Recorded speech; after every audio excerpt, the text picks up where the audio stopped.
Bapak Ibu yang terkasih, Shalom. Bagaimana kabarnya hari ini? Luar biasa, karena kita punya Tuhan yang luar biasa. Iya Bapak Ibu, ya kita percaya bahwa selama kita ada di dunia ini memang kita semua harus berperang menghadapi pergumulan dan juga persoalan di dalam hidup. Namun kita percaya juga Dia Tuhan yang bertanggung jawab atas hidup kita. Mari kita langsung saja baca bersama Ulangan pasal 31. Ulangan pasal 31 mulai dari ayat yang pertama, Saudara ya. Kita lihat di sana firman Tuhan, Ulangan 31 dari ayat yang pertama mulai. Firman Tuhan berkata demikian, kita baca bersama. Kemudian pergilah Musa, lalu mengatakan segala perkataan ini kepada seluruh orang Israel. 2. Berkatalah ia kepada mereka, aku sekarang berumur 120 tahun. Aku tidak dapat giat lagi, dan kepadaku sungai Yordan ini tidak akan kau seberangi. Ayat 3. Tuhan Allahmu dialah yang akan menyeberang di depanmu, dialah yang akan memunahkan bangsa-bangsa itu dari hadapanmu, sehingga engkau dapat memiliki negeri mereka.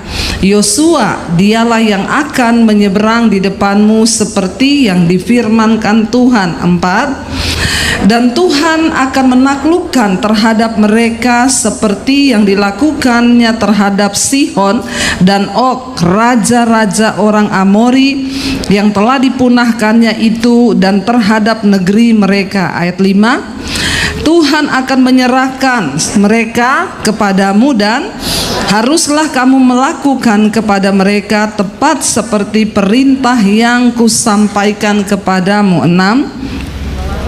Kuatkan dan teguhkanlah hatimu, janganlah takut dan janganlah gemetar karena mereka, sebab Tuhan Allahmu dialah yang berjalan menyertai engkau.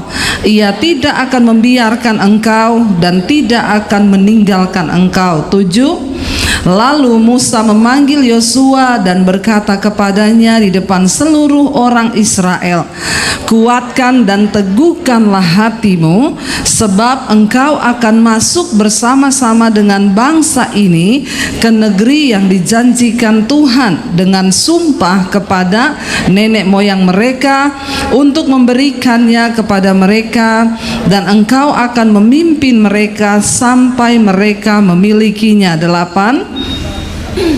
Sebab Tuhan, Dia sendiri akan berjalan di depanmu, Dia sendiri akan menyertai engkau, Dia tidak akan membiarkan engkau dan tidak akan meninggalkan engkau. Janganlah takut dan janganlah patah hati. Katakan bersama, amin. Saudara, ini adalah sebuah kisah ketika Musa mendekati ajal, ya. Dan Tuhan sudah berkata kepada Musa bahwa Dia tidak akan memasuki tanah perjanjian. Musa adalah seorang yang luar biasa, ya. Kita belajar dari Musa tentang arti kesetiaan. Kenapa, Saudara? Musa sudah tahu dari awal dia tidak akan masuk ke tanah perjanjian, tapi dia tetap menyelesaikan tugasnya sampai selesai. Tinggal menyeberang sungai Yordan dan bangsa itu akan memasuki tanah Kanaan. Sampai di situ Musa dikatakan di sana dia berumur berapa? 120 tahun. Ya, kenapa Musa berhenti di situ? Bukan karena tua, bukan karena sudah tidak bisa apa-apa. Karena firman Tuhan berkata, sampai dia mati penglihatannya masih baik dan kekuatannya tidak menurun. Tapi Tuhan bilang sudah sampai di situ dia giatnya bekerja, karena Tuhan telah berfirman bahwa dia tidak akan memasuki tanah perjanjian. Coba kalau saya balik kepada kita semua malam ini, kalau kita tahu, ya, kalau kita jadi Musa, Bapak Ibu, tanah perjanjian itu adalah tempat yang didamba-dambakan semua orang Israel, karena Tuhan berjanji itu negeri yang penuh dengan susu dan madu. Kalau kita tahu bahwa kita tidak akan masuk, ya, apakah kita masih mau melakukan, melayani Tuhan? Ya, mungkin kalau saya jadi Musa, ya saya mikir-mikir lagi. Kalau saudara yang jadi Musa, kira-kira saudara mau tetap setia nggak sampai di garis akhir? Halo? Jawabnya jujur, nggak usah pencitraan. Ya, benar loh, berat loh, membawa bangsa itu yang tidak sedikit. Ya, dan itu bukan tugas yang ringan. Dari awal ketika Musa sudah pukul gunung itu, dia melanggar perintah Tuhan. Tuhan sudah bilang hukumannya adalah engkau tidak akan masuk ke tanah perjanjian. Coba kalau kita orang Kristen zaman sekarang udah tahu doamu ndak bakal dijawab, kita masih nggak mau setia sama Tuhan? Berapa banyak orang Kristen ketika doanya nggak dijawab, udah nggak usah pelayanan, doa saya nggak dijawab-jawab, udah nggak usah doa lagi, saya tidak melihat perubahan. Tapi kita belajar malam ini, Musa menyelesaikan tugasnya sampai akhir dan cintanya kepada Tuhan itu tidak berubah.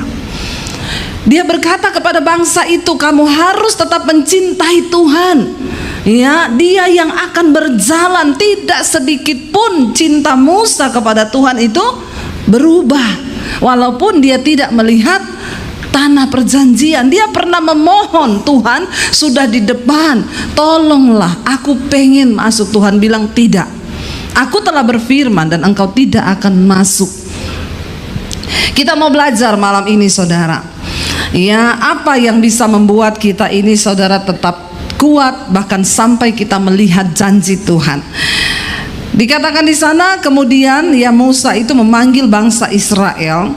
Di depan mereka dia berkata, aku sudah berumur 120 tahun, tetapi perjalanan ini harus tetap dilanjutkan.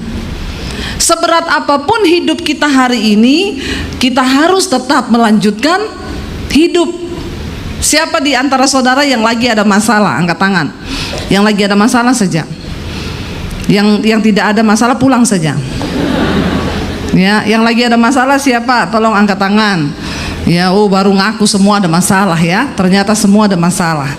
Ya, saudara, sekalipun saudara ada masalah, saudara masih mau tetap hidup nggak? Yang mau tetap hidup angkat tangan.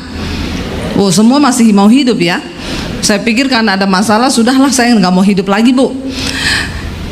Bangsa Israel harus tetap menjalani. Sudah berat nggak? Berat. Mereka sudah melalui 40 tahun di padang gurun, dan generasi pertama yang keluar dari Mesir sudah mati semua menjadi bangkai. Tapi mereka harus tetap melanjutkan perjalanan, tidak boleh menyerah di tengah jalan. Bapak Ibu yang terkasih, seberat apapun persoalanmu, engkau harus tetap berjalan dan selesaikan pertandinganmu sampai di garis akhir. Karena bukan bagaimana soal kita memulainya, tetapi bagaimana soal kita mengakhirinya. Katakan.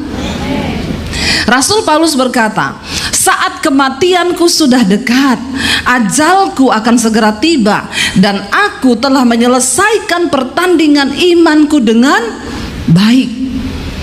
Ini ayat sering dipakai, ditulis di kubur-kubur dan batu nisan. Aku telah mengakhiri pertandingan iman dengan baik, dan aku telah memelihara imanku. Yang tulis orang yang hidup atau yang mati? Padahal belum tentu yang mati itu menyelesaikan pertandingannya dengan baik. Iya apa ya? Jadi kalau mau tulis di batu nisan, hati-hati, dipikir dulu, jangan main comot ayat. Amin. Tapi saya berdoa semua kita yang hadir malam ini nanti patut ditulis tulisan itu di batu nisan kita. Amin. Berarti udah pengen mati semua. Ya. Ayo kita pastikan kita mengakhiri pertandingan iman kita dengan baik, sehingga kita bisa berpesan, kalau aku mati, tolong tulis di batu nisanku ayat ini bahwa aku telah mengakhiri pertandingan iman dengan baik dan mencapai garis akhir. Jangan hanya orang yang hidup yang tulis, yang mati padahal ya begitulah saudara, hidupnya nggak karu-karuan.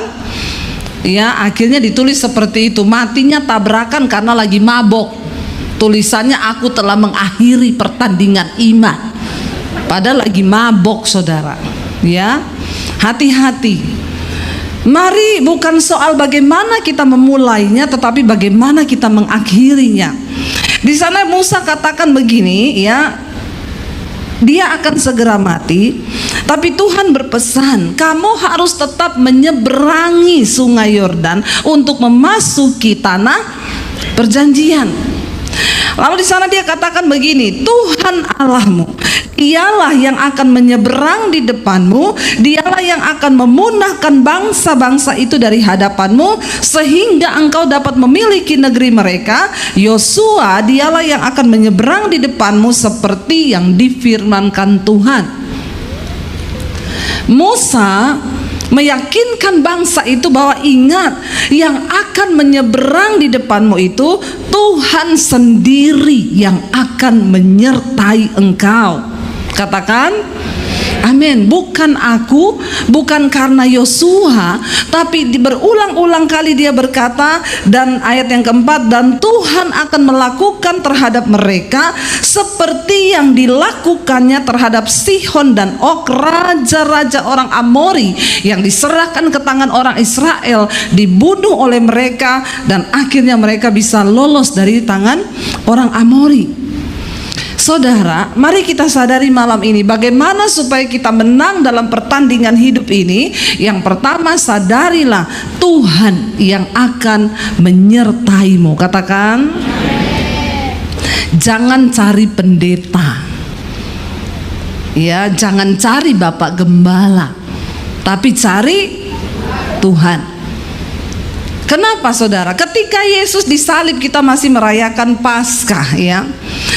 Ketika Yesus disalib, mahkamah agama, para imam-imam mencari alasan yang tepat agar mereka bisa menjatuhkan hukuman mati kepada Yesus.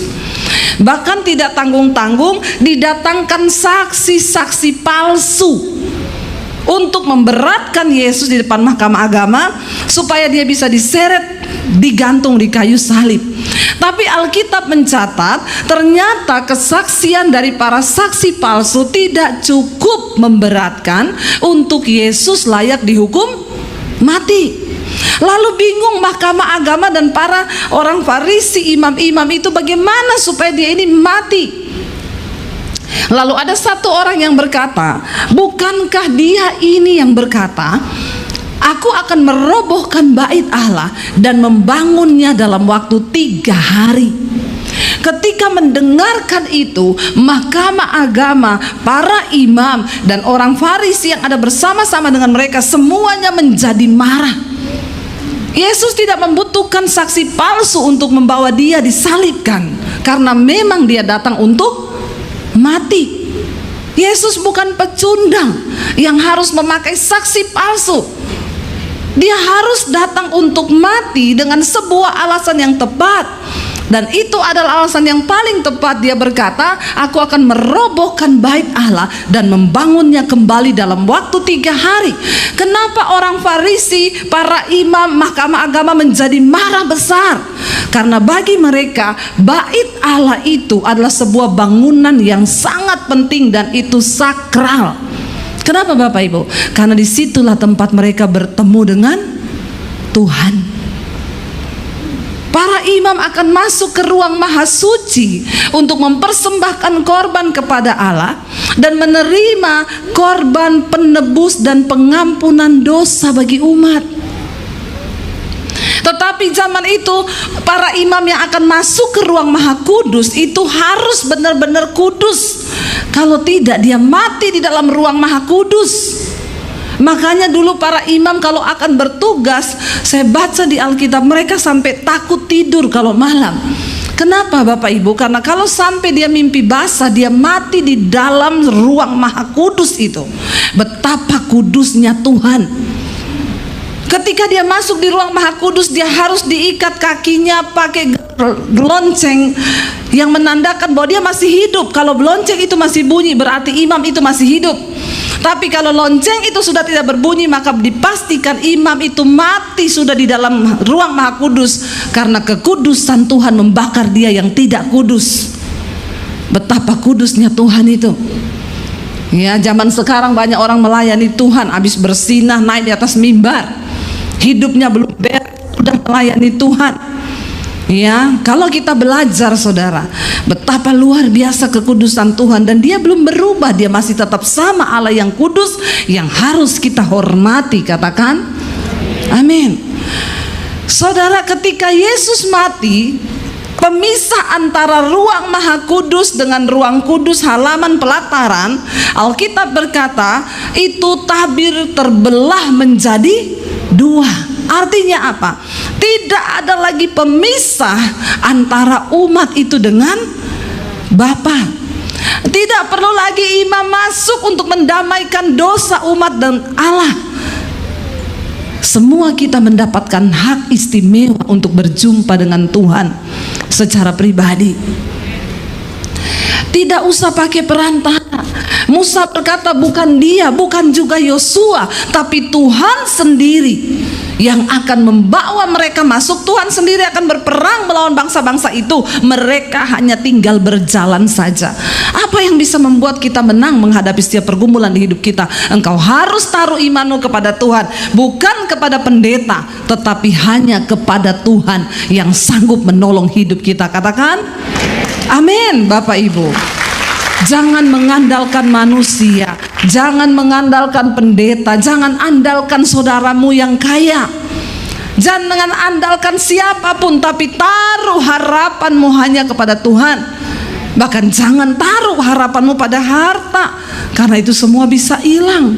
Tapi waktu kita taruh harapan kita kepada Tuhan, maka Dia sanggup melakukan sesuatu. Berharaplah hanya kepada Tuhan, jangan kepada yang lain.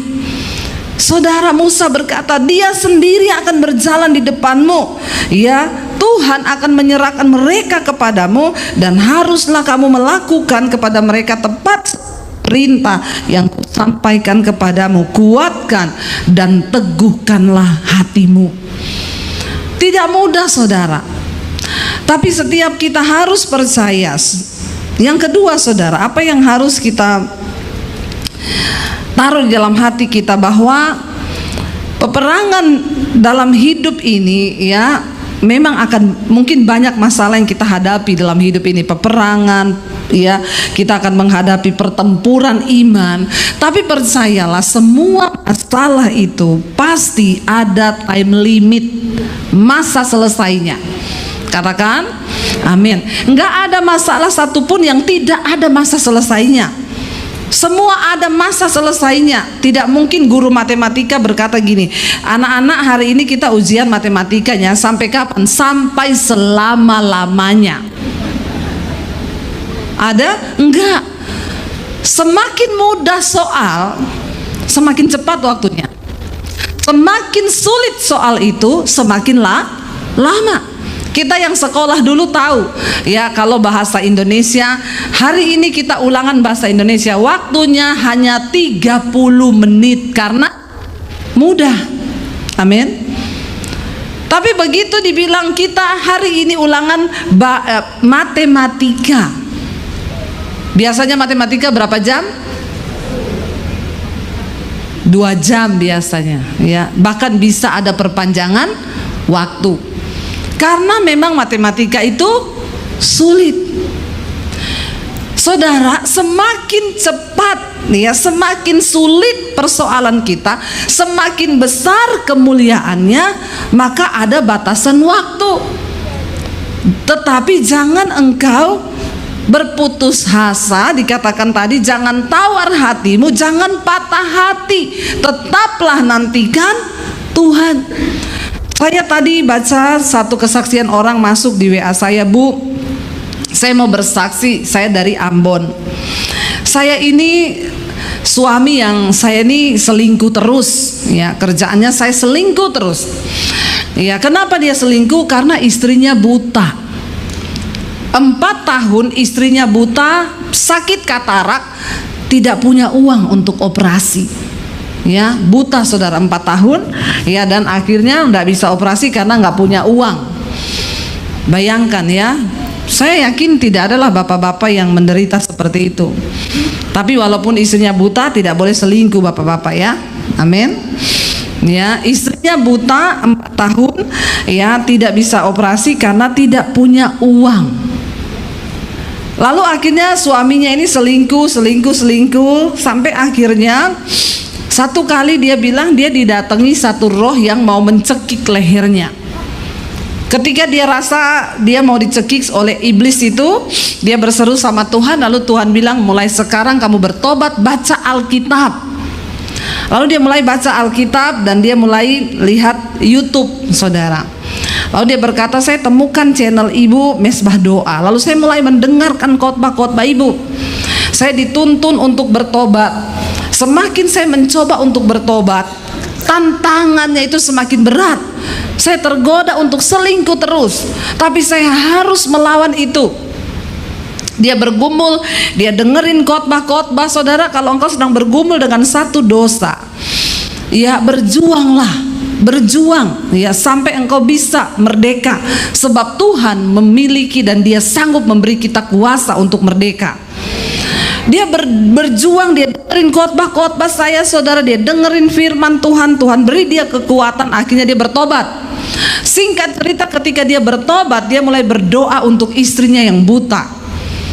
Memang tidak disembuhkan dengan cara dia doa terus istrinya melek, enggak. Tiba-tiba di desanya itu ada orang bikin operasi katarak gratis. Tuhan itu bisa bekerja dengan berbagai cara.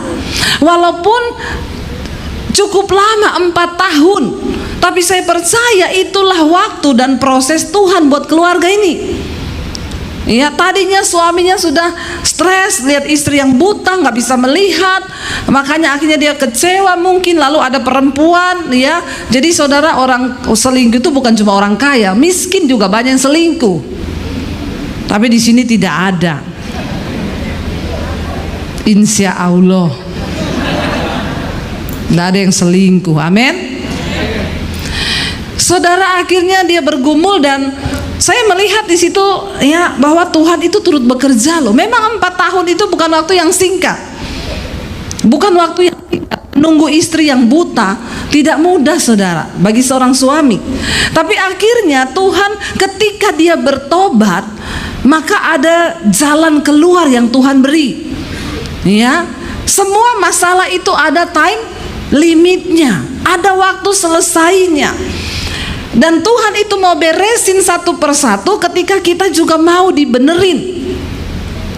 Ketika suaminya ambil keputusan untuk bertobat, maka di situ kita melihat Tuhan berkata, Dia Allah yang turut bekerja dalam segala perkara untuk mendatangkan kebaikan. Ya, saya berdoa supaya suami-suami di sini menjadi suami-suami yang setia. Sekalipun istrimu sudah tidak mampu ya seperti itu, buta, saudara, ya puji Tuhan dia mendengar suara Tuhan, dia bertobat dan sekarang dipulihkan istrinya. Dia bilang, Bu Debbie, terima kasih, saya mau bersaksi sekarang istriku sudah dapat melihat. Semua hanya karena anugerah Tuhan. Anugerah Tuhan loh. 4 tahun loh. Memang gak ada uang, saudara. Memang kasihan kalau orang itu di desa, saudara, ya. Tidak gampang. Tapi Tuhan turut bekerja. Ada time limit. Tidak ada masalah yang tidak ada batas waktunya. Tapi tetaplah setia, tetaplah percaya. Jangan mundur, jangan tawar hati, jangan patah hati. Tetaplah berjalan. Karena tujuan kita itu sampai pada tanah perjanjian. Jangan engkau berhenti di padang gurun, engkau jadi bangkai di situ. Amin. Teruslah berjalan. Mungkin engkau berkata, saya udah gak bisa berjalan, merangkak, merayap, asal engkau sampai pada tujuan ilahi. Jangan pernah menyerah, Bapak Ibu. Ya, seringkali kalau masalah itu terasa semakin rumit, biasanya itu sudah semakin dekat jawabannya. Kan seperti orang mau bersalin. Rasul Paulus bilang, penderitaan yang engkau hadapi itu ya kami ini merasa seperti orang yang sakit melahirkan. Makin sakit berarti makin dekat waktu untuk menanti kelahiran itu tiba. Ayo tetap berjuang, jangan menyerah di tengah jalan. Mungkin sekarang tapi makin parah, Bu, enggak apa-apa. Banyak orang yang datang, "Bu, suamiku itu loh, makin saya berdoa makin parah kelakuannya." Doa terus, jangan menyerah. "Tapi saya sudah nggak kuat." Wah, kamu nggak kuat ya sudah, masuk lagi tuh bayi. Bener nggak? Ya, saya ingat dulu saya mau melahirkan tanggal 24 Desember ya, saya sakit perut anak yang pertama. 25 saya masuk rumah sakit. Suami saya bilang, aku ada pelayanan Natal. Ini gimana? Aku tunggu kamu melahirkan atau aku pergi pelayanan?" Saya bilang, "Kamu pergi saja pelayanan. Lah nanti kalau dia lahir, dia enggak tanya, 'Papi mana?' Terus waktu kamu enggak ada dia masuk lagi gitu?" "Enggak," saya bilang. "Kalau dia lahir kamu enggak ada pun tetap lahir dia." Amin. Enggak apa-apa, saya bilang, "Pergi aja pelayanan." Ya saudara, jangan pernah menyerah. Semakin sakit, semakin dekat waktunya. Tunggu dan bersukacitalah. Kenapa? Responmu itu menentukan cepat atau lambat masalah itu dijawab. Kalau engkau berespon dengan benar, ya maka masalah itu akan segera Tuhan jawab. Tapi kalau engkau berespon tidak benar, jalanmu akan terputar lebih lama lagi di padang gurun. Karena itu percayalah bahwa setiap masalah itu ada time limitnya. Bilang kanan kirimu, masalahmu ada time limitnya. Ya, ada time limitnya. Ya, tidak selamanya. Tetaplah percaya, jangan menyerah bahwa Tuhan itu sanggup. Kuatkan hatimu dikatakan. Yang ketiga saudara, ya, percaya bahwa semua itu tergantung kepada iman. Imanmu itu sampai di mana? Ketika Musa membawa bangsa Israel keluar dari Mesir, yang ada di depan mereka itu adalah laut. Ya, lalu Musa bertanya, "Tuhan, di depan laut, di belakang itu tentara Firaun. Apa yang harus dilakukan?" Tuhan berkata, "Arahkan tongkatmu ke laut." Dan laut itu tiba-tiba terbelah dua menjadi jalan. Ketika mereka keluar dari Mesir, mereka belum cukup iman. Jadi Tuhan harus membelah laut menjadi jalan. Tapi ketika mereka sudah sampai di perbatasan sungai Yordan, sudah melewati 40 tahun di padang gurun, mereka sudah mengalami banyak mujizat, melihat pertolongan Tuhan, iman mereka sudah mulai bertumbuh. Sekarang mereka harus menyeberangi sungai Yordan. Tuhan memberi metode yang berbeda. Tuhan gak ngomong gini, "Yosua, kamu arahkan tongkat atau kamu katakan kepada sungai Yordan terbelah." No. Ketika arus sungai Yordan itu sedang mengalir dengan deras, Tuhan bilang apa? Turun ke sungai itu. Mereka nggak protes, "Loh Tuhan, airnya nggak terbelah loh. Dulu kan Musa terbelah." Air sungai Yordan mengalir dengan deras. Tuhan bilang, "Para imam yang mengangkat tabut Allah, engkau turun duluan ke sungai Yordan itu." Mereka tidak membantah, itu arusnya deras. Metode Tuhan itu berubah sesuai dengan iman. Seringkali Tuhan gak bikin mujizat di depan. Seringkali ada sesuatu yang sulit di depan dan dia suruh terus engkau berjalan. Kenapa saudara? Ketika engkau melangkah dengan iman, baru mujizat itu terjadi. Mereka nggak protes, "Tuhan, dulu Musa dibelah loh, sekarang airnya deras, kita suruh turun." Akhirnya para imam pemegang tabut itu turun satu-satu. Waktu mereka turun, kaki mereka masuk ke dalam air. 2 orang turun, mulai sampai selutut, sampai ke dengkul, mulai sampai ke sini, sampai gini kok nggak terbelah-belah. Ketika mereka empat-empatnya turun ke dalam air yang cukup dalam itu, Alkitab berkata terdengar derau air di sana itu berhenti. Tuhan menahan air yang mengalir dari hilir itu berhenti di tengah-tengah, dan yang dari sini terputus, nggak ada aliran. Mereka bisa berjalan di sungai Yordan yang kering dan tidak ada airnya. Katakan bersama, amin. Seringkali saudara terlihat sangat sulit di depan kita. Seringkali terlihat seolah tidak ada mujizat, tapi Tuhan sedang menguji imanmu. Dia bekerja dengan takaran yang sesuai dengan iman kita. Percayalah, semakin iman kita dewasa, rasanya persoalan itu akan semakin berat di hidup kita. Tapi Allah itu setia dan adil. Dia tidak pernah membiarkan engkau dicobai melampaui batas kekuatanmu. Katakan amin. Saya ini mengikuti Yesus, masalah demi masalah, sungai, laut yang saya harus seberangi. Tapi cukup semua kisah di dalam Alkitab membuat iman saya tetap teguh kepada Tuhan. Bahkan di tengah kami mengalami situasi yang sulit, pandemi datang, tidak punya apa-apa, kami berpikir mau jual rumah. Saya cuma berkata, Engkau baik Tuhan, Engkau baik. Sekalipun rumah ini saya jual, Engkau tetap baik Tuhan. Iblis ngomong, kenapa kamu bilang baik? Rumah yang tadinya ada sekarang mau dijual. Saya bilang, iblis, dulu kita nggak bisa jual apa-apa, sekarang ada yang bisa dijual. Tuhan itu baik. Jangan pernah beri alasan kepada iblis untuk dia bekerja sama dalam pikiranmu menuduh Tuhan itu tidak baik. Tetapkan dalam hati dan imanmu, Tuhan itu baik. Dan dia dapat melakukan segala cara yang di luar akal logika manusia. Kalau saya melihat hari ini hidup kami, bagaimana Tuhan melakukan perkara yang dahsyat, saya itu cuma bisa bilang, Tuhan, Engkau wow, Engkau wow, Engkau dahsyat Tuhan. Dan kenapa Tuhan mau saudara kita mengalami hal-hal yang sulit? Supaya hidupmu menjadi kesaksian bagi banyak orang. Supaya saya tidak menjadi pendeta yang cuma katanya.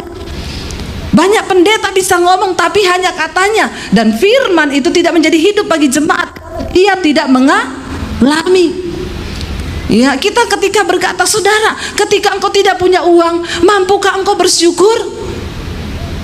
Apakah saudara pernah mengalami? Kalau saya ngomong begitu, saya tidak pernah mengalaminya, maka saya ini cuma pendeta kah? Katanya kayak orang buta nyanyi, pelangi-pelangi alangkah indahmu, katanya merah kuning hijau, katanya di langit yang biru, katanya karena dia tidak pernah melihat. Jangan jadi orang Kristen yang tidak pernah punya pengalaman pribadi dengan Tuhan, karena imanmu akan lemah. Tapi semakin engkau mengalami masalah dan tantangan, Tuhan akan membawa engkau kepada pengalaman demi pengalaman iman yang luar biasa, sehingga engkau bisa bersaksi, aku punya Tuhan yang hebat. Amin. Bagaimana engkau bisa berkata Tuhan hebat kalau engkau nggak pernah mengalami? Benar nggak saudara? Saya sering dengar jemaat saudara, kalau dengar ada pendeta ngomong, saudara, engkau pasti kuat walaupun engkau tidak punya uang. Ya, tapi dia bilang gini, itu pendeta nggak pernah rasa loh, nggak pernah punya uang. Loh, kita harus mengalami Tuhan. Hari ini ketika engkau sedang mengalami persoalan, makanya semua kita harus diproses. Ketika engkau selesai diproses dalam hal daging, engkau naik level diproses dalam hal uang, engkau naik diproses dalam hal harga diri. Semua kita harus diproses. Kalau kita bisa melewati satu demi satu, kita bisa melewati sungai, kita bisa melewati laut, kita bisa melewati dan kita melihat mujizat Tuhan. Bukankah perjalanan hidup kita ini dilambangkan seperti bangsa Israel? Banyak kesulitan di padang gurun, tapi bersama dengan Tuhan kita bisa setapak demi setapak melangkah sampai kepada janji Tuhan. Itu yang Tuhan mau, Bapak Ibu. Ya, imanmu itu akan menentukan mujizat yang akan engkau terima. Ya, ketika engkau punya iman, maka Tuhan itu juga turut bekerja dalam segala sesuatu. Saya dikirimi kesaksian jemaat Mesbah Doa, Ibu, saya mau bersaksi. Ya, saya tuh bersyukur saudara. Ya, puluhan ribu kesaksian yang masuk di handphone saya ini. Ya, ternyata firman Tuhan itu tidak sia-sia, semuanya berbuah. Jadi ada satu orang ibu, dia itu pernah konseling sama saya tahun lalu, tapi nggak pernah saya balas karena memang yang masuk ini puluhan ribu di HP saya. Tapi puji Tuhan tidak saya balas tuh, saya percaya ada rencana Tuhan. Dia sudah ketik ke sini, sudah plong mungkin hatinya. Seringkali memang Tuhan tidak izinkan saya membalas. Kenapa? Supaya jemaat itu mencari Tuhan sendiri. Sudah cukup firman yang saya beritakan, tidak usah lagi konseling sama saya. Amin. Jangan berat-beratkan lagi hidup saya. Saya ini siaran pagi siang malam, pagi siang malam, mau kemanapun di hotel saya syuting, masih lagi mau konseling sama saya. Konselingnya masalahnya itu saja. Sebenarnya sudah ada jawabannya di firman Tuhan. Amin apa amin? Tapi jemaat itu alay lebay. Ya, sukanya konseling. Ya, baca aja itu firman. Ya apalagi marah, ibu ndak balas-balas WA saya, pendeta macam apa? Pret. Ya makanya saya tidak cocok jadi gembala, saudara. Ya menghadapi ini jemaat umat Tuhan yang manjanya setengah mati, maunya dirawat, maunya digini. Kenapa ndak dibalas? Kenapa ndak diangkat teleponnya? Ya ada lagi, ibu tolong dijelaskan. Kita ini nggak boleh begini, ayatnya di mana, di mana, di mana. Saya dalam hati saya ini jemaat ya, minta ampun ya, kalau ditanggapi satu-satu, sudah kita nggak jadi pelayanan, nanggapi jemaat tiap hari. Saya selalu bilang, dengerin khotbah-khotbah saya. Lalu ibu itu, dia WA saya itu sudah dari tahun lalu. Dia bilang gini, ibu, saya itu dengan suami kami bersyukur kami mengalami pertobatan. Sejak kami mendengarkan khotbah-khotbah ibu, ya kami dijamah Tuhan, hidup kami berubah dan kami mengalami Tuhan secara pribadi, dia bilang. Jadi suami saya ini begini bu, dulu dia itu bekerja sebagai pimpro, ya pimpinan proyek di perusahaan. Setiap kali ada proyek suami saya diangkat sebagai pimpro. Dan jujur bu, menjadi pimpro itu yang dituntut adalah ketidakjujuran. Kita mau jujur tidak boleh sama bos. Kamu harus bikin laporan palsu, bikin pengeluaran palsu, bikin ini palsu. Dan selama ini suamiku menikmati karena dia dapat bayaran besar. Tapi ketika kami bertumbuh mendengarkan khotbah-khotbah yang ibu sampaikan, kami tahu yang Tuhan tuntut dari hidup kami adalah kekudusan dan kebenaran. Lalu akhirnya suami saya hatinya mulai berubah. Dia bilang kepada istrinya, aduh kita ini melakukan tidak benar loh. Jadi bagaimana ini? Sebentar lagi ini ada proyek dan saya pasti ditunjuk lagi sebagai pimpro. Lalu ketika dia dipanggil sama bosnya, benar dia ditunjuk sebagai pimpro. Dia bilang, bos, saya minta maaf. Kenapa?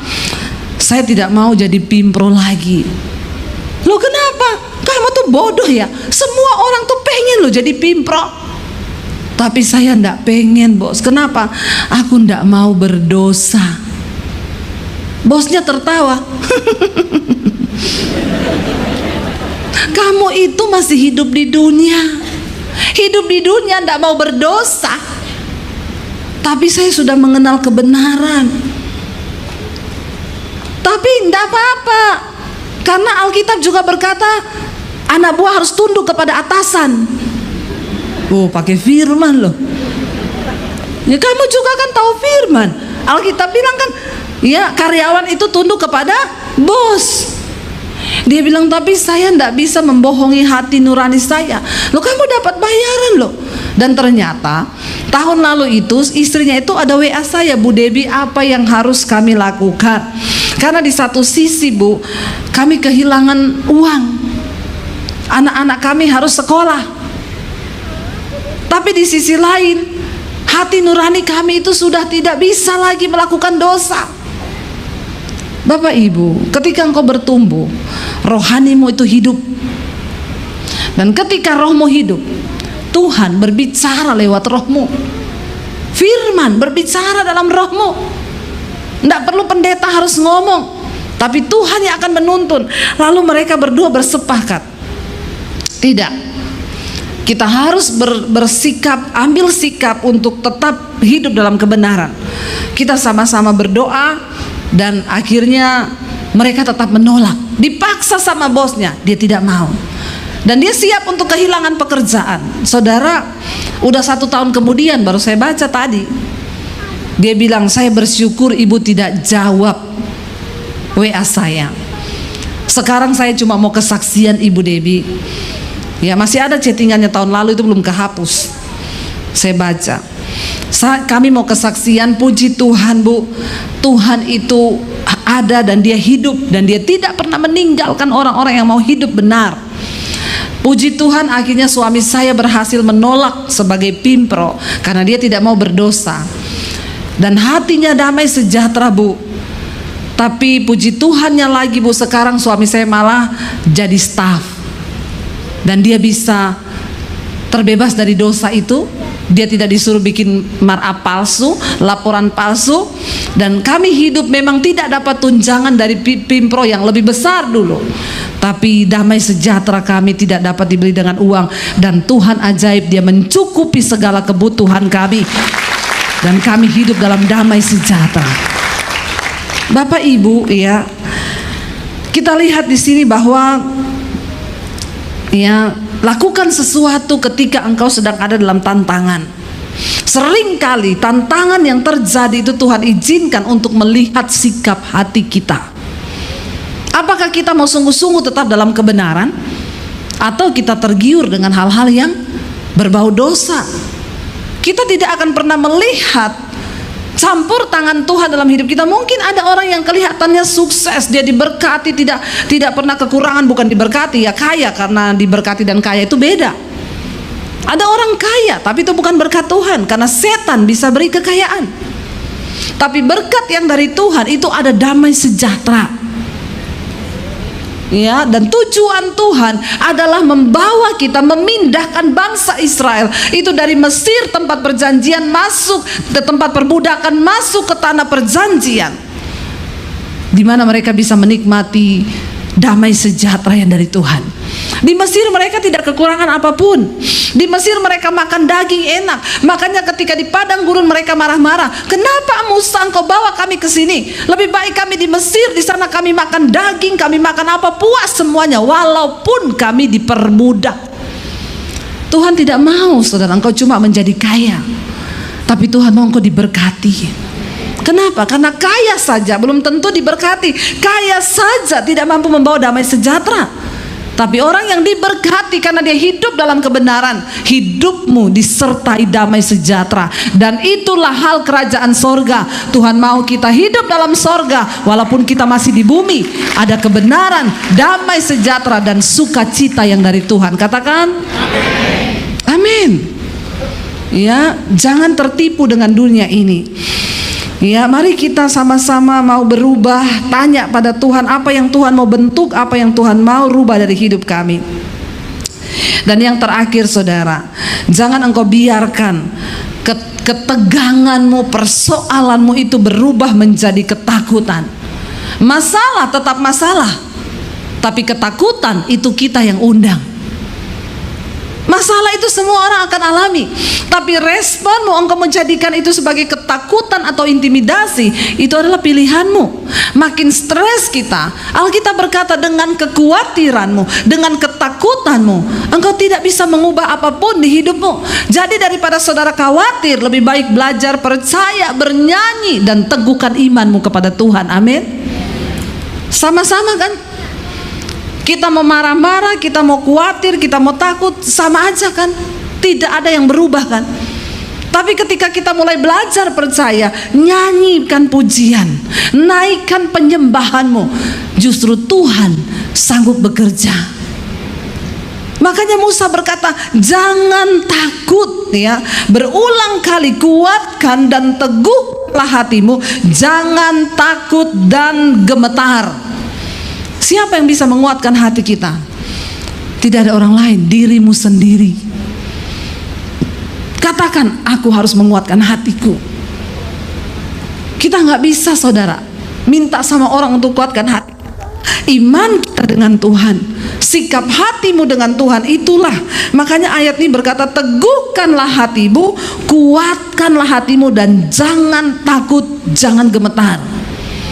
Jangan biarkan masalahmu berubah menjadi sebuah ketakutan. Karena orang yang takut itu tidak beriman. Orang yang khawatir tidak percaya. Tapi ketika kita percaya, maka Tuhan berkata, Dia yang akan berperang. Bukan Yosua, bukan Musa, tapi Tuhan sendiri yang akan berperang. Saudara, dengan kekuatan kita begitu terbatas. Saya mengalami di tengah masa pandemi, apa yang harus kami lakukan Tuhan? Mau jualan apa? Anak saya mau kuliah, bagaimana caranya? Saya cuma bisa angkat tangan dan berkata, aku tidak akan pernah menyalahkan Engkau Tuhan. Aku akan jalani semua yang harus aku jalani, tapi dari mulutku tidak akan pernah menuduh bahwa Tuhan itu jahat. Engkau Tuhan yang baik. Dan saudara, ketika dia melihat imanmu, dia mengubahkan keadaan saya. Itu hanya semudah dia berfirman, semudah membalikkan telapak tangan. Itu Tuhan kita. Itu Tuhan kita. Saya bukan cuma bicara, saya mengalami apa yang Tuhan janjikan. Di tengah ketidakberdayaan, di tengah sesuatu yang sudah rasanya tidak ada jalan, saya memilih meneguhkan hati untuk percaya pada firman. Setiap hari saya berusaha nyanyi, saya berusaha teguhkan hati saya. Di tengah badai, di tengah persoalan, kami tetap melayani. Jangan pernah mundur, aku tetap percaya bahwa Tuhan yang sanggup. Jangan tinggalkan iman. Di tengah pergumulan yang datang, di tengah pandemi itu, saya ingat lagu kesayangan saya, Kau kuatkan aku bertahan, Kau harapan dalam kesesakan, Kau buktikan kesetiaan-Mu Tuhan, Engkau Allah Immanuel. Iblis ngomong menghibur diri. Mana Allah Immanuel? Habis ini kau jual rumah. Saya ngomong, Kau kuatkan aku bertahan, walau dengan air mata yang bercucuran. Saya bilang, aku tidak akan izinkan engkau iblis melemahkan imanku. Tuhan yang menguatkan aku dengan bercucuran air mata, saudara. Dan ketika dia lihat imanmu teguh, tidak tergoyahkan, maka cepat atau lambat pertolongan itu akan datang. Dia Tuhan yang tidak pernah berdusta. Dia Allah yang berkata ya dan amin. Dia Tuhan yang tidak pernah berbohong. Jangan pernah engkau ragukan janji Tuhan. Dia yang berjanji engkau akan memasuki tanah itu. Apakah engkau percaya? Apakah kita mau percaya kepada Tuhan bahwa Dia Allah yang sanggup, saudara?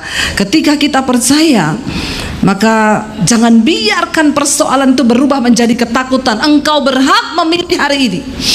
Apakah engkau akan jadi khawatir dan takut, atau engkau berkata, Tuhan, aku memilih untuk tetap percaya. Malam ini saya mau minta suami saya untuk bisa ngiringi. Kita mau menyembah Tuhan, Bapak Ibu. Ya, kita percaya bahwa ya Dia Tuhan yang sanggup. Jangan biarkan keadaanmu, jangan biarkan masalahmu, jangan biarkan tekanan hidupmu ya membiarkan engkau menjadi takut, membiarkan engkau menjadi lemah. Tapi biar malam hari ini kita mau teguhkan hati dan iman kita. Kita mau berkata kepada Tuhan, kami tahu dan percaya Engkau sanggup Tuhan, Engkau mampu Tuhan.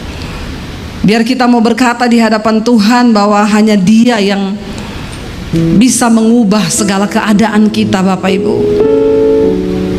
Mari kita bangkit berdiri bersama.